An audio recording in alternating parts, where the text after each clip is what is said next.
Chers amis résistants, bonjour, en ce vendredi 5 février de l'année 2021. Je me dois de revenir, parce que c'est vraiment extraordinaire et c'est vraiment déshonorant pour l'Assemblée nationale de notre pays, autant qu'on puisse dire qu'il y a une Assemblée nationale, de voir 3 ou 4 députés conservateurs et ultra-conservateurs qui en fait même ne sont guère dignes de figurer dans les partis politiques ou demeurant globalement démocratiques auxquels ils appartiennent, ces députés qui veulent criminaliser les opinions des écologistes et des animalistes. Ces députés, membres de LREM, le parti macronien pour l'un, membres des Républicains pour l'autre, dénoncent les exactions de ceux qui veulent mettre en cause l'élevage concentrationnaire, donc surtout L214, et la chasse. Et si je reviens là-dessus, c'est parce que je pense que par mentalité, ces députés seraient sûrement plus à l'aise à la Douma ou dans le Parlement chinois que dans un Parlement démocratique. Parce qu'enfin, partons des faits. Partons des faits. Et vous savez, je suis quelqu'un qui connaît les faits et qui est de la mémoire. Qui a saccagé un jour le bureau du ministre de l'Environnement qui s'appelait à l'époque Dominique Voynet? Quel était ce commando? Des animalistes, des végans, des ultra-écolos? Non, des agriculteurs cynégétiques. Qui a caillassé le député socialiste Vincent Peillon à Abbeville lorsqu'il inaugurait une déchetterie et qu'il a fallu l'évacuer par hélicoptère? Une centaine de fachos. De quel groupe appartenaient-ils? Des végans, des animalistes? Non, des chasseurs. Qui a fait des milliers de dégâts mobiliers à Valenciennes lors d'une manifestation? Des opposants à la chasse? Des militants de L214? Non, des chasseurs. Qui brûle occasionnellement les réserves de la LPO? Qui a renversé le site de protection du col de l'Escriné où des ornithologues observaient le passage des oiseaux? Qui a molesté les gardes sur le col de l'Escriné en renversant leur voiture? Qui a monté un commando mafieux d'hommes cagoulés et armés dans les Pyrénées pour menacer les ours et ceux qui les défendent? Qui souille les préfectures de Lisieux et de Fumier dès qu'il y a une manifestation quelque part? Qui tue chaque année quelques malheureux promeneurs? Les végans? Les animalistes? Les écologistes? Non, messieurs les censeurs, non, messieurs les héritiers d'un temps de sinistre mémoire. L'écologie, voyez-vous, c'est la seule idée neuve qui n'ait pas de sang sur les mains. En Amérique du Sud, au Brésil, en Amazonie, en Colombie, au Pérou ou en Afrique noire, on assassine les écologistes. Les écologistes n'assassinent personne. Leurs seules armes ne tuent pas. Ce sont des caméras. Mais c'est ça qui vous gêne, messieurs les censeurs. C'est que vous voulez taire la vérité, cacher la vérité. La vérité, c'est que la violence, l'agression, la brutalité, les dégâts sont de votre fait et pas d'une autre. Nous n'avons pas de sang sur les mains. Nous ne détruisons pas le mobilier urbain. Nous ne saccageons pas les bureaux des ministres. Contrairement à vos protégés, qui en fait sont vos commettants auxquels vous obéissez servilement. Honte à vous, parlementaires qui insultez la démocratie en voulant sanctionner les lanceurs d'alerte, que vous ne ferez pas taire. Vous ne faites que révéler ce que vous êtes et ce que sont vos commettants. Des gens qui, comme le disait le chef des chasseurs, ne rêvent que d'une chose, choper ceux qui ne pensent pas comme eux pour leur casser la gueule. Voilà les gens que vous protégez, voilà les gens que vous servez. Alors honte à vous. Bon, cette colère étant faite, je peux rire un peu. Vos protégés, ils sont tellement honnis par les Français, tellement rejetés, qu'ils sont obligés d'envoyer 600 000 dépliants de propagande à tous les élus locaux dans lesquels ils vantent leurs mérites Je n'ai pas lu cette brochure, mais j'ai lu, en revanche, la présentation qu'ils en faisaient. Les chasseurs plantent des haies. Les chasseurs animent des fêtes de village. Ça ne vous arrive pas, vous, mes amis, de planter des haies comme je l'ai fait moi-même? C'est très bien de planter des haies. Le jour où chasseur voudra dire planteur de haies, je me ferai chasseur, voyez-vous.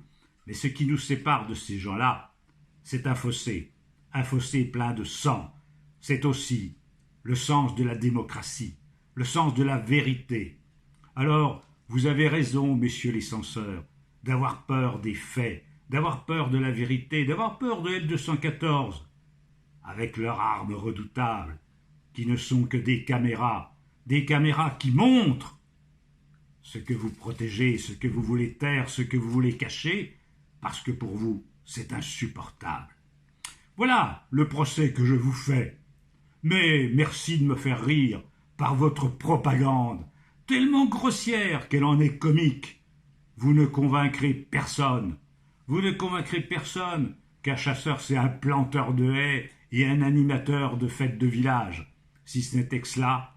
Mais on a la propagande qu'on peut, lorsqu'on en a vraiment besoin, comme on a besoin de taire la vérité.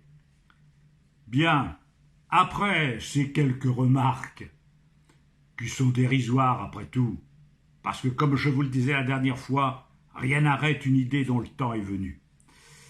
Je voudrais répondre à un ami que je ne connais pas, mais un ami auditeur, qui m'interrogeait, et sur le moment je n'ai pas compris le sens de sa question, qu'il m'en excuse, sur l'homme et l'animal, en me demandant ce que je pensais de l'esprit. L'esprit qui peut habiter l'homme et l'esprit qui peut habiter l'animal. Et sur le moment, je n'ai rien compris à sa question, parce que pour moi, c'est tellement évident que ça ne se pose pas, qu'on a des fois du mal à suivre le raisonnement. Mais cela tient au fait que parmi les gens, vous avez deux catégories d'individus. Ceux que j'appellerais les dualistes, et je vais m'expliquer, et ceux que j'appelle les monistes. Et je suis moniste. Le moniste, il croit que tout est atome, molécule, cellule, et que nous sommes poussière d'étoiles, que nous fonctionnons sur un mode purement biologique. Un corps qui fonctionne avec des organes, dont un cerveau, quand certains peuvent s'en servir très mal, mais enfin on essaie de s'en servir du mieux possible. Un cerveau. Et pour moi, un homme, c'est un cerveau sur son corps perché.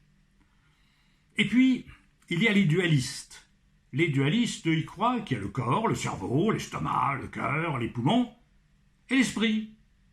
Et l'esprit n'est pas biologique. Il n'est pas biologique. Il est immatériel. Il est au-delà de tout ça.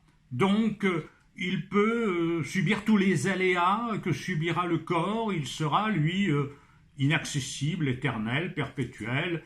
Et au besoin, lorsque le corps aura cessé de fonctionner, il s'envolera vers le plafond ou dans le couloir de l'hôpital où il pourra prendre ses aises. Bon, ces deux conceptions, et si je me range à la première, la conception moniste, la conception biologique de l'être, j'envie les dualistes, et si certains d'entre vous le sont, surtout, je vous demande de bien le rester, car c'est tellement, tellement, tellement plus consolant et confortable que je regrette vivement de ne pas en être.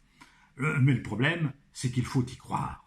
Or, l'observation que je fais des faits, le fait que lorsqu'un homme subit un traumatisme crânien suite à un accident, ou lorsque certaines maladies se développent au niveau cérébral, et notamment lorsque se forment des dépôts de certaines protéines, dont la protéine Tau, qui enveloppe les neurones et qui font que la personne perd et la mémoire, et le jugement, et l'intelligence, quand j'observe que certains produits chimiques, des drogues, l'alcool, ou certains médicaments psychotropes, tranquillisants, neuroleptiques, aldol, tertiens, etc., peuvent modifier complètement la personnalité d'un individu, le transformer complètement, je sais, et je le déplore, que l'homme est malheureusement neuronal, qu'il est biologiquement un être biologique et rien d'autre, et qu'il n'y a rien d'autre, sinon cette autre chose